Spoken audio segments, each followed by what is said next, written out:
우리가 지금까지 여러분에게 익숙한 본문을 가지고 우리가 접근을 하려고 시도를 했습니다. 그래서 매일 성경이 굉장히 파워풀한 것 같아요. 아직도 매일 성경을 구독하지 아니하신 분이 계시면 꼭 구독하셔서 말씀의 이 한 맥을 따라서 교회와 함께 묵상한다는 것이 얼마나 좋은지 모르겠어요. 우리가 지금까지 본문으로 정한 건 역대상의 말씀 중에 한 부분과 이제 느헤미야와 우리가 지난달에 만났던 느헤미야와 영적인 데이트를 함께 해오고 있는 중에 있습니다.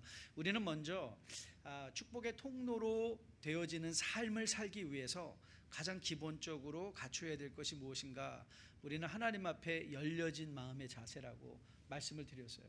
내가 좋은 뜻을 갖고 있기 때문에 우리는 어떤 때 하나님께도 너무 명령하는 것 같아요. 하나님 이렇게 해주셔야 됩니다. 이거 다 하나님 잘 되라고 하시는 거 아시죠?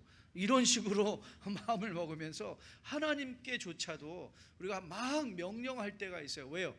우리가 하나님께 선한 뜻을 가지고 있다고 할 때. 그런데 여러분, 하나님은 우리의 선한 뜻도 거절하시는 하나님이죠. 왜요? 그것이 우리를 아프게 하시려고요? 아니에요. 하나님은 모든 것을 합력하여 선을 이루시는 하나님이시기 때문에 그것이 이루어져야 될 때가 있는 것을 아시고 또 해야 될 사람이 있는 것을 아시고 시기적절하게 어떤 때는 막으시고 어떤 때는 열으시고 어떤 때는 가라 하시고 어떤 때는 앉으라 하시는 그런 하나님이죠. 그래서 우리가 하나님의 일을 감당한다는 것은 나의 어젠다를 가지고 내가 갖고 있는 뜻을 가지고 너무 지나치게 그것이 교회를 위한 것입니다, 당신을 위한 것입니다, 나는 다 남 잘 되라고 하는 것입니다 라는 그런 마음을 다 내려놓고 하나님이 가자 하면 네 따라가고 이제 그만 가지 하면 거기서도 기쁘게 앉을 수 있는 그런 여러분과 저 우리 모두가 되어서 정말 축복의 통로로 주님 앞에 온전히 쓰임받는 여러분과 저 될 수 있게 되기를 주님의 이름으로 축복드립니다. 아울러 우리는 하나님께서 우리에게 일을 맡겨주실 때 우리는 흔히 그런 생각을 했죠. 명목과 명분을 세울 때가 얼마나 많은지 몰라요.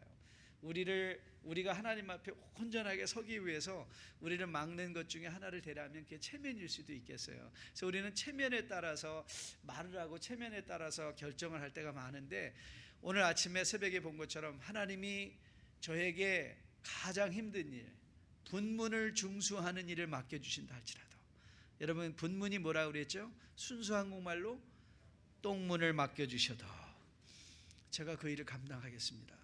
이런 사람들 주님 앞에 이렇게 열려진 마음으로 하나님의 일을 내가 감당하겠습니다 라는 사람들이 많은 공동체 안에 그 공동체가 반드시 저는 축복의 통로로 세워질 수 있게 될 것으로 믿습니다. 오늘은 세 번째 시간을 맞이하면서 이 기대라는 것에 대해서 살펴보려고 해요. expectation. 자, 믿음의 기대감에 대해서 함께 살펴보려고 합니다.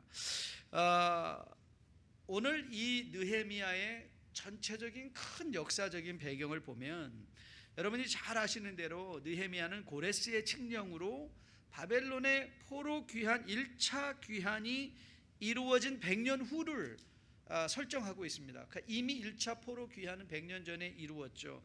그렇지만 100년이나 지났음에도 불구하고 회복의 역사는 지지부진했어요. 굉장히 지지부진했죠. 성벽도 제대로 세워지지 않고 여러분 스가랴나 하박국을 통해서 보시는 것처럼 성전을 재건하는 것도 너무 더딘 프로세스였고 그렇죠. 또 지어진 성전이라 할지라도 너무나 그들의 마음에 들지 않는 초라한 성전이었던 것을 우리는 보게 됩니다. 느헤미야가 이제 일어났죠. 느헤미야와 에스라가 함께 일어나서 이제 그들은 느헤미야는 정말 에스라도 마찬가지로 그 당시 바벨론의 고위 공직자의 역할을 감당하며 어떻게 말하면 이민자로서 성공한 사람이었음에도 불구하고 그 고국에서 조국에서 일어나고 있는 그 일들을 자기 일로 마음에 받으면서 그렇죠. 그 일에 대해서 내가 헌신하겠습니다. 그래서 모든 것을 뒤로 하고 하나님의 역사를 위하여 헌신하며 귀환했던 우리가 느헤미야를 우리가 보게 됩니다. 페르시아에 이제는 페르시아 시대가 됐어요. 바벨론에서 페르시아 시대가 돼서 이 아닥사스다 왕이 이스라엘에게 엄청난 호의를 보이게 되었습니다. 그래서 그의 통치 7년 차에 에스라를 중심으로 2차 포로 귀환이 이루어지게 되죠. 그리고 다시 13년 후에 이 느헤미야를 중심으로 3차 포로 귀환이 이루어지게 됩니다. 그래서 느헤미야는 바로 그 3차 포로 귀환의 시대적 배경을 염두에 두고 우리가 이제 말씀을 들어가야 되는 것이죠. 자, 오늘 우리가 보려는 본문은 이제 거의 예루살렘의 성벽 재건이 완성되어 가는 시점입니다. 우리가 이미 읽었던 것처럼 이제 느헤미야가 한 가지 성전에 이 성벽에 문짝을 다는 일만 남았다. 그렇죠? 모든 성벽들이 연결되어서 지어져 가며 이제 문짝을 다는 일들만 남은 그 시점에서 이제 오늘 본문은 시작하고 있는 것을 보게 됩니다. 그런데 오늘 본문을 보면 이 산발렛이라는 사람과 게셈이 느헤미야를 한 촌으로 유인하여 죽이려 하는 시도를 하게 되죠. 그것이 4번이나 계속되었었는데 그들의 시도를 잘 피해가니까 이제는 스마야라는 선지자를 통하여 또 느헤미야를 함정에 넣으려고 하는 그런 시도가 이루어지는 것을 보게 됩니다. 자, 이제 우리는 이 시점에서 출발을 하려고 해요. 아니, 느헤미야가 정말 하나님의 나라를 위해서 이렇게 열심을 내서 최선을 다하고 있는데도 왜 이런 거부 반응이나 이런 반대, 대적하는 반응들은 멈추지 않을까? 여러분 그렇게 생각해 보신 적 있어요? 아니, 나는 하나님의 나라를 위해서 열심히 일하려고 하는데 Why there are so many sufferings? 왜 이렇게 고통이 많을까? 난 하나님의 일을 잘하고 싶은데 왜 이런 어려운 일들이 반복해서 일어나고 있을까? 많은 경우에 이 믿음에서 실족한 분들과 대화를 나누다 보면 그 핵심에는 이런 말들이 그 마음에 깔려 있는 것을 보게 됩니다. 하나님, 참 실망했습니다. 하나님, 그러실 줄 몰랐습니다. 본인은 이 말의 저변에 깔려 있는 생각이 뭐죠?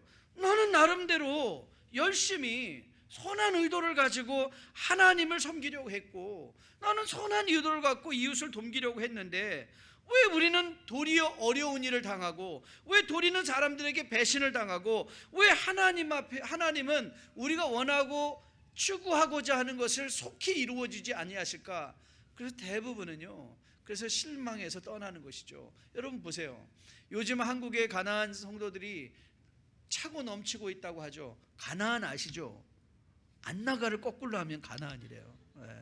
그래서 가나안, 이게 신조어입니다. 한국에서 가나안, 이제 교회, 그분들의 말을 공통적으로 한번 다 종합해 보세요. 다들 그래요. 교회에 실망했습니다.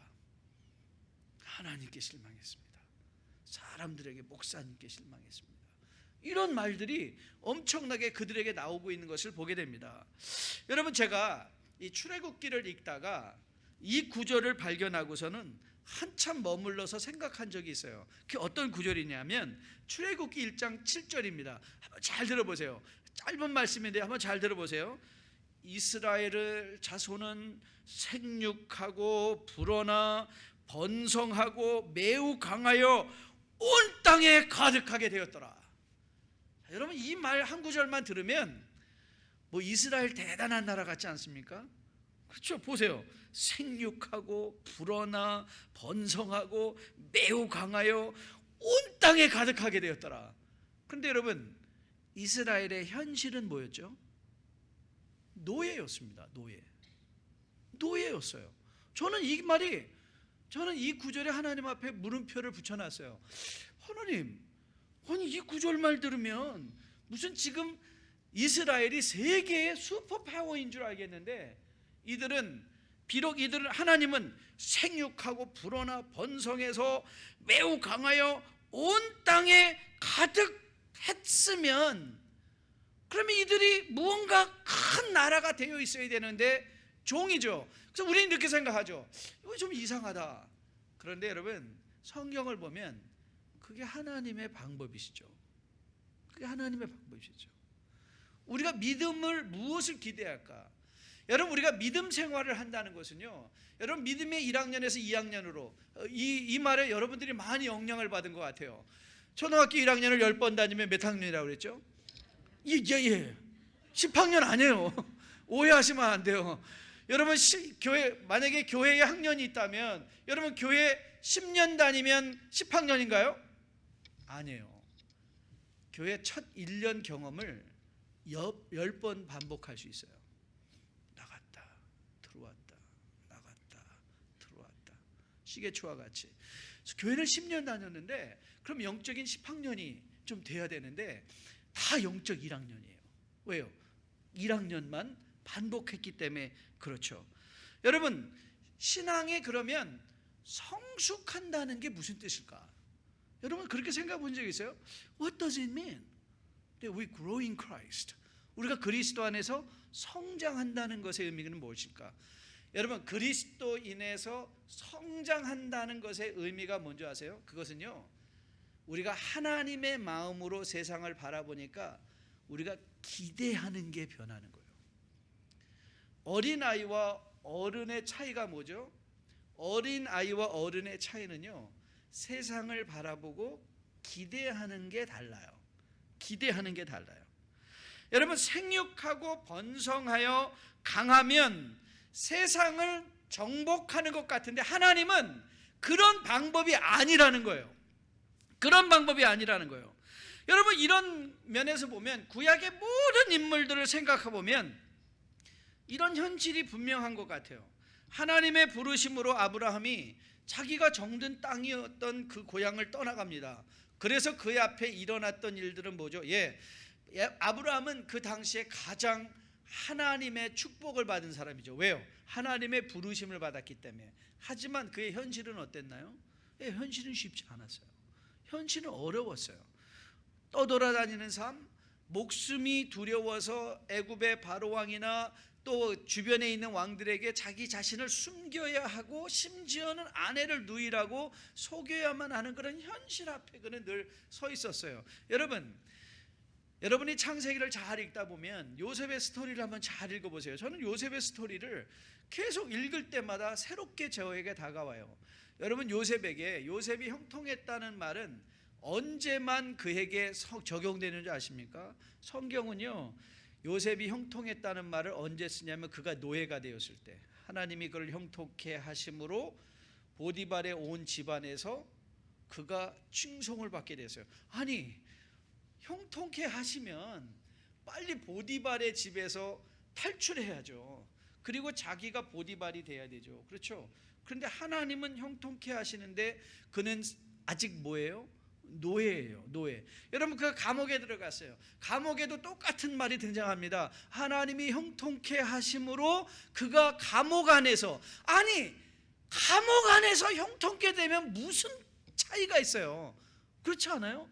아니, 감옥 바깥에 빨리 나와야지. 아직 감옥에 있는데 그게 무슨 형통이에요? 그런데 하나님은 이 요셉이 감옥에 있었을 때 형통했다고 해서. 그런데 놀랍게도 그가 애굽의 2인자가 되어 바로에 이어 총리가 되었을 때는, 여러분 한번 눈을 씻고 잘 찾아보세요. 그때는 요셉에게 형통했단 말이 안 나와요. 형통했단 말 안 나와요. 성경을 잘 확인해 보세요. 참 놀랍지 않습니까? 하나님은 노예였을 때 형통했다 말해요. 감옥에 있을 때 형통했다 얘기를 해요. 그런데 정작 우리가 생각했던 파워와 우리가 생각했던 권력을 가졌을 때는 하나님은 그것을 형통이라고 말하지 않아요. 이스라엘 자손이 너희는 생육하고 번성하여 강하게 되어 온 지면에 꽉 찼다라고 했을 때는 노예였어요. 자, 여러분, 이 신앙의 현실이 보이시나요? 우리는 이 신앙생활을 하다 보면 우리가 갖고 있는 기대감이 있어요. 내가 예수 잘 믿으니까 세상에서 내가 원하는 대로 잘 풀려야지. 그게 믿음이 좋은 걸로 오해를 할 때가 있어요. 자, 그런데 여러분 본문을 보세요. 오늘 본문을 보면 느헤미야가 선한 의도를 가지고 하나님 앞에 열심을 내고 있을 때 더 큰 어려움이 그에게 다가오고 있는 것을 보게 되죠. 오늘 저는 여러분과 저가 혹 여러분 가운데 지금 믿음 생활을 열심히 하고 있는데 어려움과 두려움 속에 있는 분이 계시다면 저는 오늘 여러분에게 이 말을 꼭 들려드리고 싶습니다. 여러분 잘하고 계십니다. 혹시 여러분들이 나는 지금 믿음 생활을 하는데 아무런 힘들고 어려운 일이 없는데요? 그러면 저는 여러분들에게 권면하고 싶습니다. 여러분의 믿음을 준비하십시오. 하나님이 숨을 쉬게 하시는 거예요. 준비하시라고. 여러분, 믿음은요 어려울 때 기르는 게 아닙니다. 믿음은요 내가 아무 일이 없을 때 길러야 돼요. 저는 우리 이지선 자매의 간증을 저는 정말 기억합니다. 처음에 간증이 막 이렇게 인터넷으로 돌아다닐 때 제가 읽었던 그 간증을, 그래서 그 자매를 저희가 교회에서 모셔다가 간증을 들은 적도 있어요. 지금 한동대학교에서 재활의학 쪽으로 교수를 하고 계세요. 그 모든 걸 극복하시고 너무나 자랑스러운 귀한 자매님인데요. 그 자매님이 그 아름다운 꽃다운 나이에 타인의 실수로 인하여 전신 화상을 입고 모든 피부가 오그라지고 이 모든 온몸을 붕대로 칭칭 감고 있을 때 그 담임 목사님이 오셔서, 여러분 저는 암담하더라고요. 도대체 내가 뭐라고 위로를 할까? 근데 그 목사님이 하셨다는 이 한마디 말이 저는 제 뇌리에 완전히 박혀 있습니다. 이렇게 말하셨대요. 이때를 위한 믿음이라. 이때를 위한 믿음이다. 여러분, 우리가 믿음이 언제 필요해요? 언제 믿음을 확인받을 수 있어요? 우리의 믿음은요 갈등과 힘듦과 어려움 속에서 우리가 정말 뭘 의지하고 있는가, 우리가 정말 무엇이 내 힘인가, 무엇이 정말 나의 능력인가를 언제 확인받을 수 있어요? 우리가 힘들고 어려운 일을 지나갈 때, 그때야 비로소 우리 안에 있는 진정한 믿음이 우리는 확증받을 수 있죠. 여러분, 그렇기에 하나님은요 이 땅에 사는 동안 하나님이 여러분과 저에게 고통과 고난과 사망의 음침한 길을 허락하세요. 지나가게 하세요. 그런데 여러분 보세요. 우리가 하나님의 사망의 음침한 골짜기를 지나갈 때 하나님이 안 계신 게 아니에요. 그게 시편 23편의 고백 아니에요? 내가 사망의 음침한 골짜기를 지날지라도 해를 두려워하지 아니할 것은 주의 지팡이와 주의 막대기가 나를 안위하시나이다. 그렇죠? 여러분, 성도는요 사망의 음침한 골짜기 지나갈 수 있습니다. 그게 우리의 현실이에요. 이 세상에 사는 동안 하나님께서 마지막 심판을 연기하시며 여러분과 저로 하여금 이 땅에 있는 동안은요 우리는 끊임없는 세상의 공격 아래 있어요. 그래서 우리가 원하지 않는 어려운 환경 속에 들어갈 수 있습니다.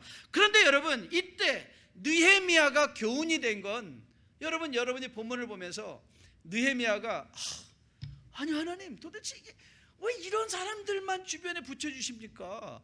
왜 이런 사람들을 보내주세요? 하나님, 좀 좋은 사람 보내주시지. 그런 불평하고 원망하는 느헤미야를 여러분 만나십니까? 아니에요. 그는요 현실을 수용해요. 그리고 지금 자기가 당한 현실을 부인하지 않아요. 왜 그렇죠? 그는 알았던 것 같아요. 하나님의 나라를 한다는 것은 resistance free, 저항감이 없는 게 아니라, 오히려 저항감이 더 많음에도 불구하고 하나님의 임재를 바라보며 걸어갈 수 있는 힘, 그게 뭐예요? 그게 믿음이에요. 어떤 면에서는 하나님께서 우리에게 이런 어려운 환경을 허락하시는 것은 하나님이 우리를 잘 다듬으시고 우리를 가르셔서 하나님이 원하시는 그 일에 쓰임받게 하려 하심인 것으로 믿습니다. 만일 여러분의 인생이 어떤 고난을 지나오고 계시고 지나가셨다면 여러분 돌아보셨을 때, 야, 하나님께서 나를 이끌어 주셨구나, 그 고백을 하실 수 있으시죠? 왜요? 거기에도 하나님이 계셨기 때문에. 저는 오늘 여러분 위로하고 격려하고 싶습니다. 많은 변화 속에서 뉴라이프 풀러튼 교회가 지금 우리가 이제는 앞으로 어디를 향하여 갈 것인가, 어쩌면 여러분들은요 26년 차를 맞이해서 새로운 미래를 앞에 두고 있는 것인지도 모르겠어요. 이제 우리가 걸어왔던 걸음이 아니라 이제 앞으로 이민사회를 어떻게 정말 독립된 영어교회와 한어교회가, 여러분 저는 실리콘밸리 출신인데요, 실리콘밸리에서 가장 유행하는 단어가 뭐냐면 리딩 엣지, 최첨단이라는 거예요. 근데 여러분 이 실리콘밸리에 있는 사람은 다 알아요. 리딩 엣지라는 것, 최첨단을 걷는다는 것은요 다른 말로 하면 블리딩 엣지예요. 블리딩 엣지. 저는 풀러튼 교회를 보면서요, 저는 이렇게 박 목사님 뒤에 숨어서 박 목사님네 교회가 하는 거 보고 단 다음에 우리도 해자. 박 목사님 앞에 가면 살짝 가서 보고 어떻게 이 교회가 하는가. 그런 거 보면요, 저는 우리 풀러튼 교회 성도님들이 너무 고마워요. You are leading edge. 이민교회예요. leading edge. 여러분 정말 여러분들은 이 이민교회의 역사를 새롭게 쓰고 계신 그런 교회예요. EM교회가 잘 자라서 이렇게 우리가 아름다운 25주년의 기념을 통해서 그들을 이제 개교회로 세워줄 수 있는 그런 자리까지 온 교회가 이민교회에 없어요. 그러니까 여러분들이 하시는 일들은요 얼마나 믿음의 최첨단에 서 있는 길인지 몰라요. 그런데 여러분 믿음의 최첨단에 서 있다는 것은요 고통에 노출되어 있는 거예요. 세상의 이 고난에 노출되어 있어요. 그렇기 때문에 여러분들이 받아야 되는 공격들이 많이 있어요. 오늘 느헤미야는 우리에게 뭘 교훈하고 있는가? 만일 그런 일이 생겼을 때 뭐 하라고요? 놀라지 말라는 거예요. 놀라지 마세요. 어려운 일이 생기고 힘든 일이 생겨서 여러분들이 택한 결정으로 인하여 어려운 일이 생기고 힘든 일이 생기잖아요. 그때 do not be surprised. 그래서 다가오는 어려움과 힘든 일들이 있어요. 믿음으로 복음대로만 하고자 함에 정말 우리가 당하는 세상의 어려움들이 있어요. 여러분들이 믿음으로 살려고 하면, 아니 세상에서 사업을 하면서도 믿음대로 하려고 하면 어려운 일이 생기게 되어 있어요. 그때 놀라지 마시라는 거예요. 오히려 여러분이 이렇게 생각하십니다. 야, 내가 뭐 제대로 하고 있나 보네. 그러면서 뭐 하셔야 돼요? 감사 선언하셔야 돼요. 감사선. 하나님 감사합니다. 제가 제대로 살고 있군요. 세상이 저를 미워하는군요. 여러분 왜 이게 가능한지 아세요? 왜냐하면 성경은 여러분과 저에게 미리 다 경고를 해주셨어요. 제가 한번 읽어드릴까요? 요한 1서 3장 말씀인데요, 3장 말씀 보면 이런 말씀이 있습니다. 우리가 서로 사랑할지니 이는 너희가 처음부터 들은 소식이라. 가인과 같이 하지 말라. 그는 악한 자에게 속하여 그 아우를 죽였으니 어떤 이유로 죽였는지 자기의 행위는 악하고 그의 아우의 행위는 의로움이라. 형제들아, 세상이 너희를 미워하여도 이상히 여기지 말라. 저는 오늘 여러분 안에 이 마음이 꼭 새겨지기를 주님의 이름으로 축복드립니다. 주님의 일을 위하여 최첨단에서 하나님의 믿음에 따라 결정을 하고 간다고 해서 우리가 원하는 대로 다 좋은 일이 이루어지는 것은 아닙니다. 어려운 일이 생길 수 있습니다. 그런데 여러분 선한 의도로 보세요. 하나님께 예물을 드렸던 아벨은 죽임을 당했잖아요. 그럼에도 불구하고 그 아벨의 제사를 누가 받으셨어요? 하나님께서 받으셨잖아요. 그러니까 우리는 그 확신이 있는 거예요. 이 어려움 속에서 우리가 믿음을 지켜내는 그 갈등의 결정을 하나님께서 선한 제물로 받으신다. 저는 뉴라이프 풀러튼 교회 안에 그 마음이 있게 되기를 주님의 이름으로 축복드립니다. 여러분 너무 수고하셨어요. 너무 잘 오셨어요. 그리고 저는 여러분들을 격려해 드리고 싶어요. 여기서 머무르지 마시고요, 또 최첨단을 향해서 나가세요. 여러분들이 이민교회의 역사를 새롭게 쓰고 있다는 것을 마음에 기억하시고, 그렇기에 여러분들의 현실 속에 임하는 어려움 속에 여러분들이 좌절하거나 낭망하거나 원망하지 아니하고 오히려 우리 성도들을 서로 격려하며 우리 잘하고 있어요.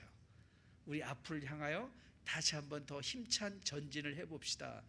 격려하시는 우리 뉴라이프교회 성도 여러분 되시기를 주님의 이름으로 축복드립니다. 한번 연습해 볼까요? 우리 잘하고 있어요. 앞으로 더 잘합시다. 우리 한번 앞뒤적이신 분에게 우리 잘하고 있어요.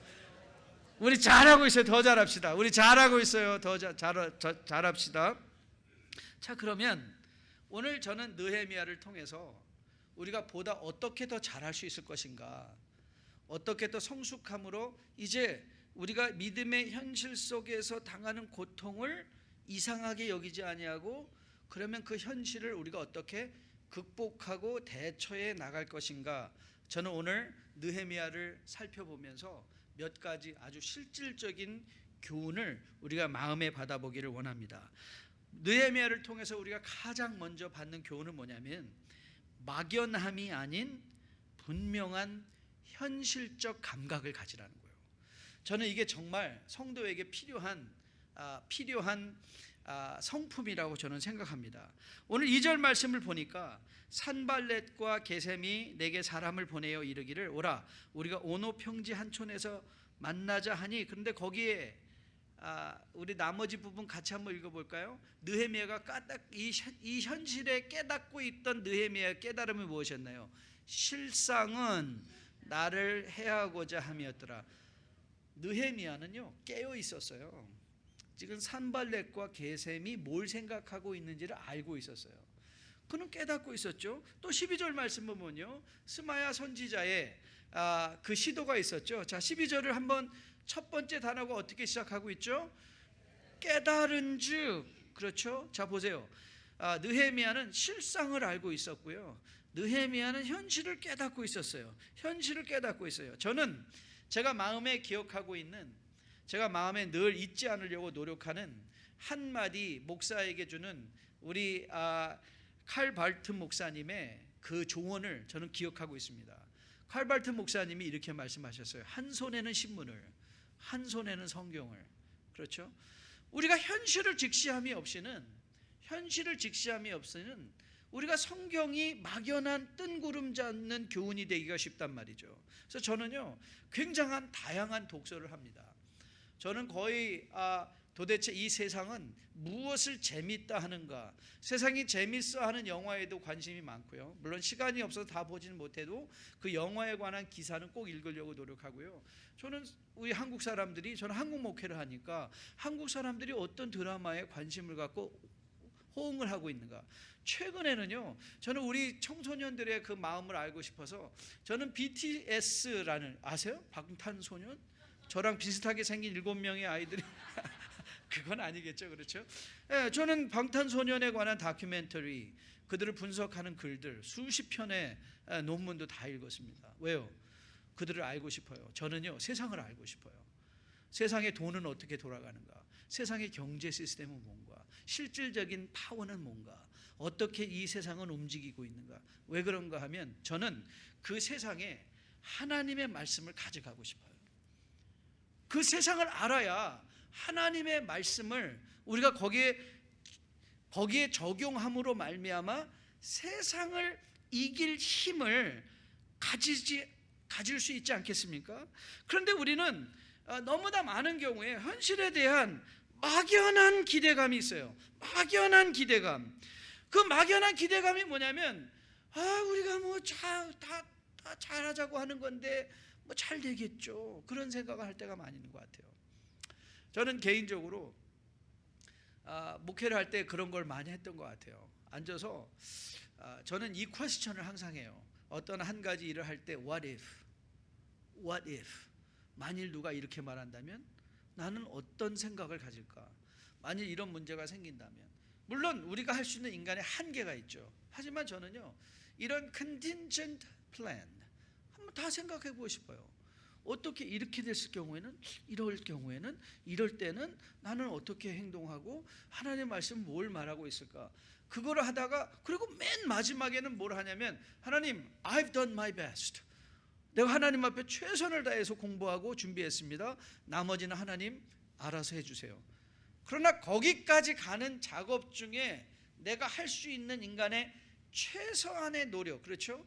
지금 일어나고 있는 시대를 깨닫고 내가 정말 내가 처해 있는 실상이 무언가를 알아야 말씀과 믿음을 가지고 그 세상을 이겨낼 수 있는 힘을 가질 수 있지 않겠습니까? 우리는 이 현실에 대한 분명한 기대감, 우리의 믿음의 현실은 녹록한 현실이 아니라는 것, 그걸 우리는 기대하지 않기 때문에 그런 일을 당할 때, 교회가 어려운 일을 당할 때, 그때야 비로소 믿음을 선포하고 그 믿음으로 이겨내야 될 때인데, 그때 믿음을 준비하려고 하면 너무 늦은 거예요. 그때는 믿음이 준비되어지는 때가 아니라, 교회가 힘들고 어려워지고 내 개인의 삶이 힘들고 어려워질 때는 그때 믿음으로 살 때거든요. 근데 그 믿음은 언제 준비되어져야 돼요? 내가 아무 일이 없다, 내가 정말 우리 교회가 평안하다 할 때, 그때가 더 열심히 기도할 때고요, 그때가 더 하나님 말씀 앞에 온전히 올인해서 하나님의 말씀을 깨달아야 될 때, 그때 우리의 믿음이 그리스도의 장성한 분량이 충만할 때까지 자라가야 되는 거죠. 그래서 우리가 힘들고 어려운 일을 당할 때는 믿음으로, 저는 시편 23편이 제 개인의 가장 이 좋은, 제가 좋아하는 시편 중에 하나인데요. 왜냐하면 다윗이 고백하는 고백이 저는 너무 좋아요. 원수의 목전에서 상을 베푸시고, 그러니까 여러분, 원수의 목전이라는 거 여러분이 한번 드린 말 기억이 있는데, 목전이라는 건 성경이 말할 때 가장 짧은 거리예요. 짧은 거리. 여러분, 눈앞이 어디예요? 여기도 눈앞이고 저기도 눈앞이잖아요. 근데 목전이라는 건 원수로 관영된 삶의 현실이라는 거예요. 여길 봐도 원수, 저길 봐도 원수, 다 원수로 꽉 차 있어요. 그런데 다윗은 그 원수로 꽉 둘러차여 있는 그 자리에서 뭐해요? 잔치해요. 하나님이 상을 베풀어 주신 걸 아니까. 하나님이 He placed a table before me. 거기서 rejoice, 하나님과 감사하는 거죠. 저는 우리 뉴라이프 성교 플러튼 교회 안에도 이 현실에 대한 기대감, 그럼에도 불구하고 하나님의 임재를 기억하고 있기에 믿음으로 잔치하는 교회 될 수 있게 되기를 주님의 이름으로 축복드립니다. 저희가 캄보디아 단기 선교를 제가 2월 달에 팀을 인도하고 갔다 왔는데요, 그때 오리엔테이션을 받는데 선교사님이 그런 오리엔테이션을 해주셨어요. 교통질서, 특별히 역주행이나 끼어들기, 끊임없는 오토바이들이 차선을 무시하고 질주할 때 선교사님께서 우리에게 이렇게 교훈하셨어요. 아니, 저 사람들 질서 없다 하지 말고 그러려니 하시라고 그러더라고요. 그래서 우리 팀 슬로건 중에 하나가 그러려니였어요. 캄보디아는 그런 곳이에요. 그러려니. 그리고 우리가 내가 열심히 질서를 지키면 돼요. 내가 지키면 돼요. 남이 어떻게든지 간에 남들은 그러려니 하고. 여러분, 맞아요. 우리가 이 교회 안에 그런 분 있어요. 여러분들이 열심히 일을 하려고 할 때 산발렛과 게셈 같은, 스마야 같은 선지자들이 있어요. 그때 그 사람들 보고 여러분 너무 그 사람들 내치려 하지 마시고요, 이렇게 생각해 보세요. 아유, 그렇지, 저런 것도 있어야 일이 되지. 그러려니. 자, 두 번째는요.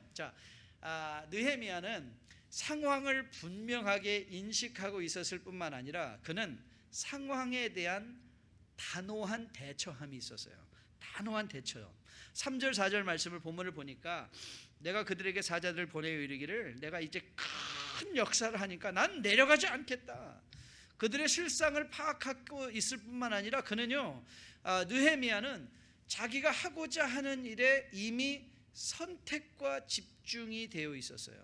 선택과 집중이 되어 있으니까 옆에서 치고 들어와도 흔들리지 않는 흔들림이었죠. 의도를 파악하고, 그래서 우선순위를 분명하게 세워놓고, 그가 그들을 대적하는 방법은 뭐냐면, 그들에게 야, 너 나 죽이려고 하는 거 나 다 알고 있어. 싸우지 않아요. 여러분, 하나님의 나라 일은요, 여러분에게 다윗을 소개하면서 역대상 13장과 17장의 다윗을 비교해 드렸죠. 13장에서 그 하나님께서 베레스 우삿을 쳐서 100개 법궤를 예루살렘으로 옮겨가는 것을 막으셨을 때에 이 다윗이 뭐 했다고 그랬죠? 분노했다고 그랬어요. 분노. 근데 여러분이 하나님의 나라 일을 하다가 분노가 나잖아요. 그럼 꼭 이걸 깨달으세요. 이건 하나님의 뜻이 아니다. 하나님의 나라 일은요, 싸우는 나라가 아니에요.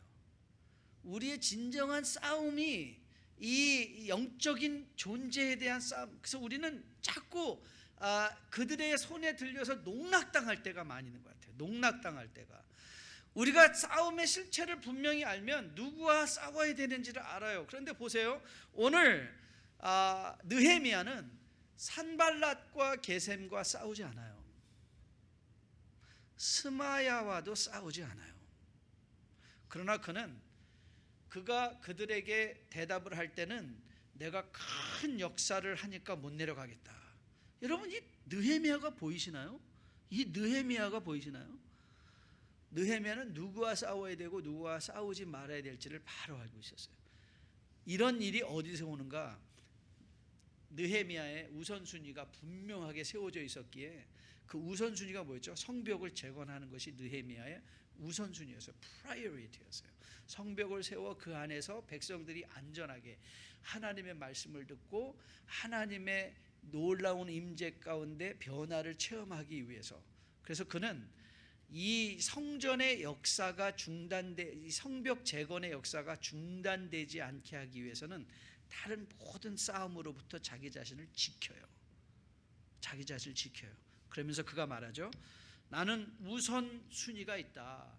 이 큰 역사가 내 앞에 있기 때문에 너희들에게 안 가겠다. 그렇게 말해요. 제가 로고스 학교를 방문했을 때 우리 박승배 선교사님을 통해서 들은 간증이에요. 학교니까 항상 학기가 이제 중간이나 끝 부분이 되면 그때마다 이제 학부모 컨퍼런스가 있는 거예요. 학부모랑 교사들 컨퍼런스. 그러면 목사님도 거기서 성경을 가리키니까 성경 과목 부스를 이렇게 해놓으면요 거의 안 온대요. 목사님한테는 와서 묻는 사람이 없대요. 다 어디에 몰리냐면 영어, 수학, 과학 이런 선생님들 앞에는 부모님들이 가가지고 우리 아들이 어떻게 하면 영어를 잘할 수 있을까? 어떻게 하면 과학을 잘할 수 있을까? 어떻게 하면 수학을 잘? 근데 어느 날 자기 앞에 어떤 한 분이 쭉 앉아 있더래요. 너무 놀래가지고서 어떻게 오셨냐고 그랬더니 우리 아이 성경을 잘 공부하고 있는지 보고 싶습니다. 그렇게 얘기를 하시더라는 거예요. 그래서 보여드렸더니 거기서 선교사님이 물은 거예요. 아니 어떻게 당신의 자녀가 성경을 잘하는 거에 대해서 이렇게 관심이 있냐고. 그랬더니 그분이 이렇게 말을 했다고 하셨어요. 제가 제 아들에게 요청한 것은 딱 한 가지입니다. 다른 과목에서 어떤 점수를 맞아도 괜찮지만 저는 성경 과목만큼은 A를 맞아야 된다고 말했습니다. 그랬어요. 그래서 저는 그게 알고 싶습니다. 이 아이가 성경 시간에 열심히 하고 있는지. 그래서 성적표를 싹 보면서 지도 쫙 봤더니 선교사님도 봤더니 성경만 A가 아니라 다른 과목들도 다 A를 성적이 좋더라는 거예요. 근데 그분은 싱가포르 주재원이었대요. 여러분 경험상 자녀들에게 저는 이런 생각이 들어요. 여러분 자녀들에게 좋은 대학 가라고 하는 것보다도 너 하나님 열심히 믿어라. 저는 그게 더 귀하다고 생각해요. 실질적으로 더 하나님을 잘 믿으면 저는 지금까지 사실 하나님을 잘 믿는 애들이 자기 시간을 허비하는 거 못 봤어요. 시간을 쪼개서 하나님께 찬양하고 하나님을 섬기고 공부하는 아이들은 많이 봤지만 하나님을 잘 믿으면 그러니까 이분은 선택을 하신 거죠. 이 부모님은 알았어요. 우리 아이들이 영적으로 강건하게 서 있으면 모든 거는 다 자동으로 맞춰질 수 있는 거예요. 그 첫 단추. 여러분 우리 자녀들의 첫 단추가 뭐예요? 하나님을 잘 믿는 거 아니에요? 하나님을 잘 믿는 아이가 채워지면 그 아이가 어찌 그의 인생을 허비할 수 있겠습니까? 우리가 자녀들에게 강요할 것이 너 공부 잘해라, 뭐 잘해라, 뭐 좋은 대학 가라가 아니라 너 하나님 살려라. 부모는 내가 너한테 바라는 건 너 예수 잘 믿는 것 그 한 가지다. 여러분, 우리 자녀들요, 저는 중등부 사역부터 시작했거든요. 우리 자녀들 아주 영악합니다. 자녀들 아주 부모들 잘 갖고 놀아요. 그래가지고 이렇게 얘기를 하죠. 부모님마다 그래요. 엄마, 우리 전도사님 너무 재미없어요.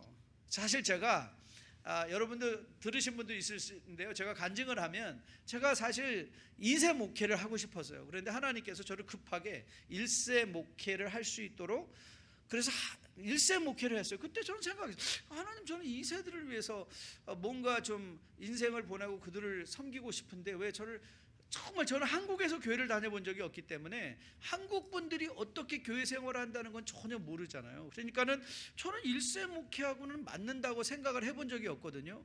근데 하나님이 저를 떡하니 1세 목회를 하게 하셨어요. 근데 참 이상했어요. 왜 하나님은 1세 목회를 하게 하셨을까? 근데 나중에 그 질문에 대한 답이 왔어요. 하나님은 저로 하여금 1세 목회를 하는데 1세 목회를 통해서 2세 목회를 하게 하셨어요. 왜냐하면 1세들이 변하지 않으면 2세들은 절대 안 변하거든요. 부모님이 변하지 않으면 2세들 자녀들 안 변해요. 제가 중등부 사역을 하면서요, 담임 목사님한테 혼난 적도 많아요. 담임 목사님 그러잖아요. 성도님들이, 아이들이 엄마, 우리 전도사님 너무 재미없어요. 그러면 부모님들이 어떡하죠? 목사님한테 전화. 아니, 우리 교회 전도사님 도대체 어떻게 생겨가지고 애가 재미없어서 교회를 못 갔다고 한다고요. 아무래도 저 교회 옮겨가야 될 것 같다고. 그러면 또 담임 목사님이 불러서 엄청 찐 빠져요. 너 뭐 했길래 그 성도님이 너 그 애 나가면 너 책임져야 되는데. 와, 그렇게 들어보니까요, 제가 근데 가만히 돌이켜 생각해 보니까요, 부모님들이 얘네들이 엄마, 우리 선생님 너무 재미없어요. 나 오늘 학교 안 갈래요. 그래? 교장 선생님한테 전화가지고, 아니, 어떻게 그 학교 선생님이 이렇게 못 가르치냐고 한 분 있으면 손 들어보세요. 아무도 없죠. 우리는 뭐라고 하죠? 그런 애들은요, 아주 의식 있는 부모님들은요, 이렇게 참 젖은 옷을 입혀놓고선 많이 때려야 돼요. 표시 안 나게. 표시 안 나게. 그리고 우리는 그렇게 얘기하죠. 야, 학교는 재미로 가는 게 아니야. 너 가서 배워야 돼, 이 자식아. 그래서 어떻게든지 걔를 학교로 보내요. 근데 이상하게 부모님들이요, 교회는 재밌어서 와야 된다고 생각을 해요. 저는 이런 부모님들이 생겨야 된다고 생각했어요. 부모님들이, 아이들이 엄마, 너무 교회 재미없어요. 딱 눈을 맞추고, 야, 교회는 재미로 가는 게 아니야. 우리 예수님을 섬기고 그 하나님의 말씀을 배우고, 너의 인생에 가장 중요한 거는 하나님의 말씀이야. 너 가서 그 하나님의 말씀을 배워야 돼. 내가 도와줄게. 이 말을 못하는 거예요. 그럼 뭐예요? 변화가 없어요. 느헤미야는 그가 성벽을 재건하는 것이 그에게 맡겨진 소명인 것이라는 우선순위가 분명히 세워져 있기에, 여러분, 이걸 우리가 영적으로 한번 해석을 한다면 여러분들의 자녀에게 세워져야 되는 성벽은 뭐예요? 하나님 말씀의 벽이 아니겠어요? 기도의 벽이 세워야 되지 않을까요? 그럼 우리가 그 자녀들에게 뭘 교육해야 될까요? 맞아요. 말씀과 기도와 찬양이 집중돼서 그것을 방해받지 않도록 모든 일들을 그 선택과 집중된 일로 이루어가는 것, 그게 우리가 마땅히 분물어서 할 일이죠. 선택과 집중, 우선순위. 그래서 상황에 단호하게 대처할 수 있었던 느헤미야. 저는 이것이 느헤미야 되게 한 힘으로 믿습니다. 저는 여러분과 저에게도 여러분들이 믿음을 가지고 여러분의 주변에 처한 상황들을 잘 읽어내시고, 우리 교회는 하나님의 주권, 하나님의 영광이 세워지는 교회이기에 정말 싸워야 될 사람들과 싸우고, 싸우지 않아야 될 것은 싸우지 않는 이 선택과 집중.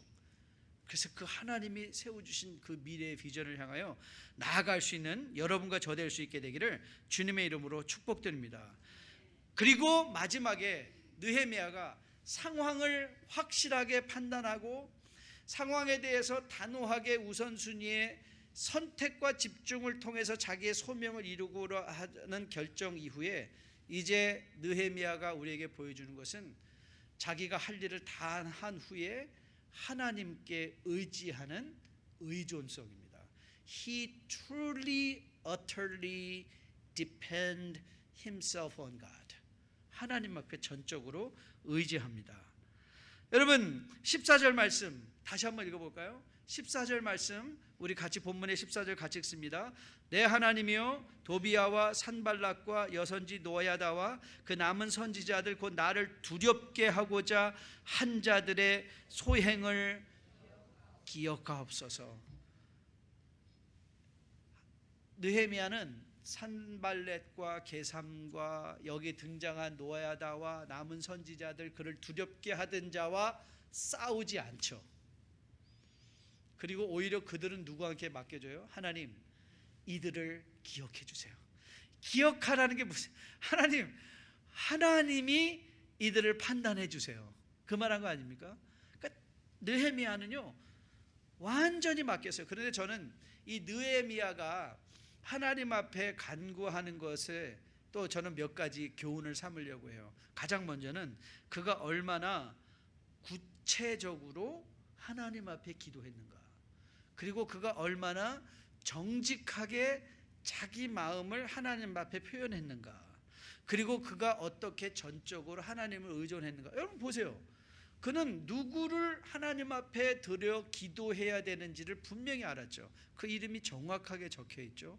그리고 그들은 하나님 앞에 자기 마음을 솔직하게, 하나님 저 지금 두렵습니다. 이 사람들이 나를 두렵게 합니다.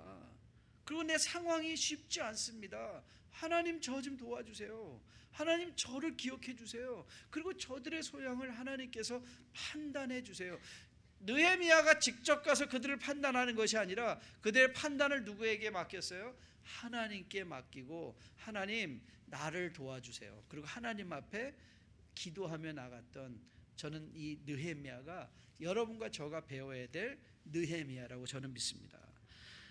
저는 우리가 기도 생활을 할 때나 혹은 신앙 생활을 할 때 기록하는 습관이 필요하다고 생각을 해요. 전 여러분이 꼭 기록할 수 있게 되기를, 여러분의 인생을 기록하게. 저는 상담을 굉장히 많이 하는 편인데요. 제가 젊은이들을 상담하면서 부부 간에도 저는 꼭 이런 숙제를 꼭 내줍니다. 감정일기를 써보라. 네 감정일기를 써보라. 그래서 내가 무엇 때문에 화났는지, 무엇 때문에 좋았는지 그걸 적어도 일주일만, 한 달만 적어보면 네가 무엇 때문에 화내는지가 보인다. 스스로를 볼 수 있게. 여러분 우리가 인생을 기록해 놓지 않으면 우리는 그 인생이 기록해 놓지 않은 것은 다 지나가 버리고 맙니다. 그런데 우리가 기록해 놓은 것은 마음에 남아요. 특별히 여러분들이 기도할 때 그 기도의 제목을 철저하게 기록하고 그 다음에 하나님 앞에 감사하는 훈련 매우 필요합니다. 기도하면은 우리는 금방 잊어버리죠. 그렇죠? 이루어지면 기도한 게 이루어지면 감사도 없이 다 잊어버리는 경우가 굉장히 많은 것 같아요. 여러분이 진정으로 영적으로 성숙하고 싶다면요, 내가 하고자 하는 그 일들을 구체적으로 기록하는 것은 매우 중요합니다. 그래서 여러분 저는 이렇게 고면을 해요. 여러분들이 하나님 성경 열심히 읽겠습니다 그렇게 기도하지 마시고요. 저는 우리 성도들한테 꼭 그렇게 고면하거든요. 성경 열심히 읽겠습니다 하지 마시고, 하나님 안 말리시니까 그건 기도할 필요 없어요. 하나님 안 말리세요. 그러니까 그거 기도하지 마세요. 하나님 저 성경 읽게 도와주세요. 그래 읽으라니까 누가 말려. 그러고 하나님 그래 읽어가서 안 말릴게 그러시거든요. 근데 여러분들이 하나님을 할 때 저는 항상 이렇게 해요. 저 하나님 오늘 성경을 3장을 읽겠습니다. 그게 훨씬 더 실현 가능성입니다. 왜? 구체성이 있기 때문에. 하나님 저 기도 열심히 하겠습니다 그러지 마시고요. 하나님 제가 적어도 하루에 오늘 점심시간 후에 제가 15분의 시간이 있으니까 그 15분에 기도하겠습니다. 그건 여러분이 충분히 실현 가능합니다.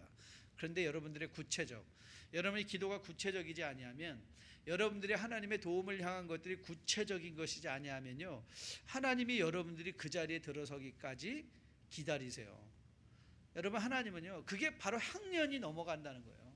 영적으로 성숙한다는 것의 의미입니다. 그리고 주님 앞에 정직하게 내 마음을 주님 앞에 쏟아놓는 거죠. 그렇죠?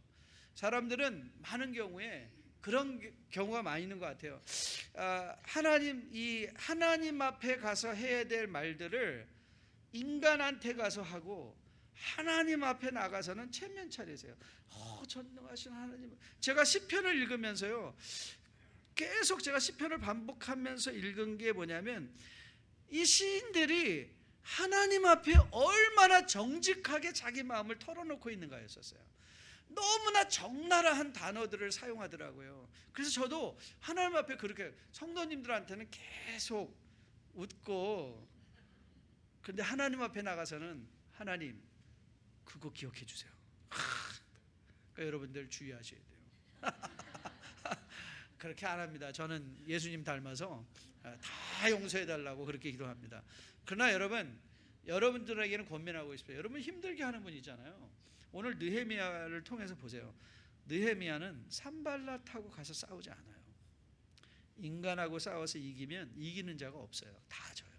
다 져요. 우리는 인간과 싸우도록 부르시는 사람들이 아니에요. 그 사람들을 가지고 누구에게 나가라고요? 하나님한테 가서 신원하세요. 하나님 앞에 가서. 그럼 하나님은 가장 공의와 정직 가운데 판단하시고, 하나님께서 우리의 기도를 응답하시며 하나님이 원하시는 그 일을 반드시 이루어내시는 하나님인 것으로 믿습니다. 그리고 하나님 앞에 하나님을 의지하기에 여러분 요동하지 마십시오. 요동하지 마시고 담대하게 변화의 상황 속에서도 하나님이 내 편인 것을 기억하시면서, 저는 그래서요, 저를 살린 몇 가지 말들이 있습니다. 제가 아직도 실천하고 아직도 제가 마음속에 기억하는 것 중에 하나가 뭐냐면요, 저는 항상 제 마음속에 너무 힘들고 어려운 일이 생겼을 때, 근데 하나님이 주신 은혜라고 저는 믿어요. 마지막에 저는 이 생각이에요. 하나님, 내가 지금은 힘들고 어렵지만 모든 것을 합력하여 선을 이루신 하나님이 반드시 선을 이루어질 것으로 믿습니다. 그걸 선언을 하면요, 제 마음이 편해지더라고요. 그렇지, 이거에도 분명히 뭔가 의미가 있을 거야. 이거 잘 견뎌볼까? 버텨볼까? 버티고 나면 하나님이 이 일의 의미를 알게 하실 거야. 그리고 또 제가 정말 하는 것도 한 가지 있습니다. 감사 선언입니다. 하나님 감사합니다. 하나님 감사합니다. 하루를 끝나면서 침대에서 일어날 때 하나님 감사합니다. 앉을 때, 차 탈 때 하나님 감사합니다. 저는 감사를 선언합니다. 미리 감사하죠. 하나님이 하시는 모든 일은 감사합니다. 그러면요, 하나님을 의지한다는 것의 의미가 뭐냐? 저는 이거 같아요. 하나님을 의지한다는 것은 마지막에 모든 일을 합력하여 이루시는 이가 하나님입니다를 인정하고, 하나님을 의지하는 사람은요, 매일의 삶의 현실 속에서 하나님 감사합니다, 감사 선언을 하는 거죠. 그래서 흔들리지 않는 삶을 사는 것이죠. 저는 우리 뉴라이프 플러튼 교회가 정말 지난 20년 동안 이렇게 최첨단에 서서 이민 목회, 또 1세와 2세가 연합하여 함께하는 목회에 좋은 본을 보이시며 걸어오신 걸음, 정말 여러분 치하하고 축하드리고 칭찬해드리고 격려해드리고 싶습니다. 그리고 여러분들은 지금 이 사역의 최첨단에 서 있습니다. 그러기에 여러분들의 이 뉴라이프 플러튼 교회는요, 많은 영적인 공격이 있을 수 있어요. 그때 놀라지 마세요. 그때 놀라지 마시고 오히려 믿음을 선포하며 그런 어려운 중에서도 오히려 세상을 바르게 읽어내고, 그 가운데 우리의 목표 하나님과 연결되고 세상과 연결되고 이웃들과 사람들과 연결되는 이 연결의 미니스트리를 비전을 세워놓고 정말 싸워야 되는 실제적인 세력이 뭐예요? 영적인 세력 아닙니까?